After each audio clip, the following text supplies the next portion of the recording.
Now I've got all of my tools and parts organized, ready to go to prime the starboard fuel filter and also to put the new filter element in it.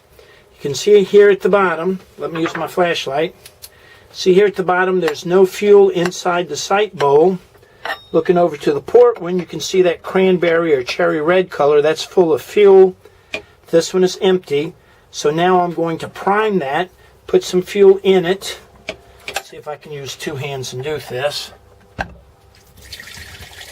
And you see what I'm doing, I'm just pouring the fuel in.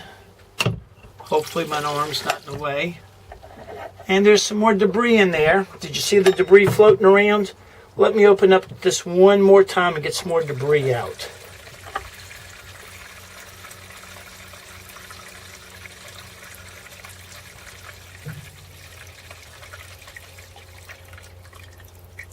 Okay, hopefully it all came out. Close it. Pop closed. Let me put some more fuel in here. And you see I filled it up a little bit. Filled it up some more.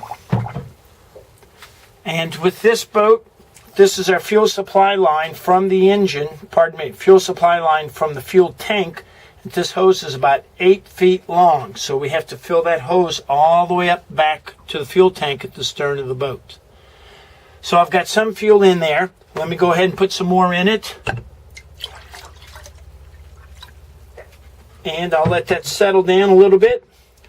I'll take this new filter element right here, take this and set it in place. Give it a minute to absorb some of the fuel so it'll suck up some of the fuel and become super saturated with diesel fuel.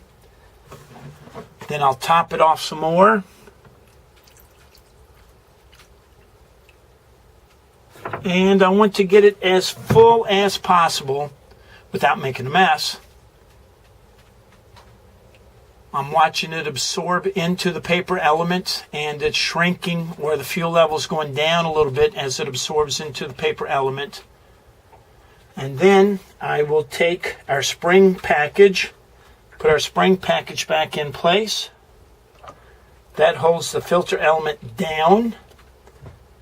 And then I will top it off a little bit more.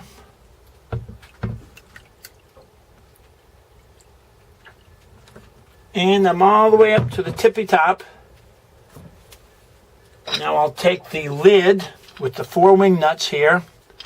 Also, I already checked that square gasket, but you want to check the square gasket to make sure it's okay. I'll take the lid, put that in place.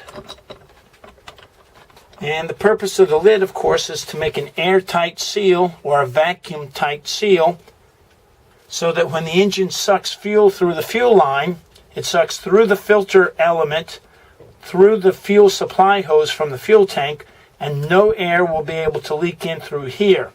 If you get air into your fuel, the engine won't run, and that phenomena is called an airlock or a vapor lock. So then you would have to actually get your toolbox out, and you would have to work on the engine to bleed the air out of the engine. Let's go ahead and rattle this around a little bit, see if I can screw it back down and get it set in place. Okay, that one's going down. Remember, I'm doing two things. Not only am I screwing the lid down, but I'm also compressing that spring package, that square spring package. And you can see some of the fuel still leaking out, which means I've primed it full. And as I compress this lid down, some of that fuel starts to leak out. And again, that's the value of my dish pan right here. So that way I don't make a big mess on board the boat. So all 4 of the wing nuts have caught, the threads have caught, and I'm just running them down evenly right now. And again, just like your spare tire on your car, you want to use the star pattern to tighten them up. So there, I'm going to do tight, tight, tight, tight, and then you can use the circular pattern after that.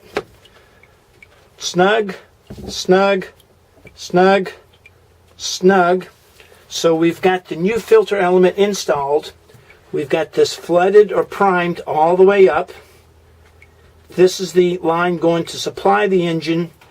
This is the line coming from the fuel tank. So we're not done until you go follow that line all the way back to the fuel tank and open the fuel tank valve. That way you won't have an airlock or a vapor lock. So these are Separ brand fuel filters. If you have any questions about boating, or if you want to learn more about boating, just remember, ask Captain Chris.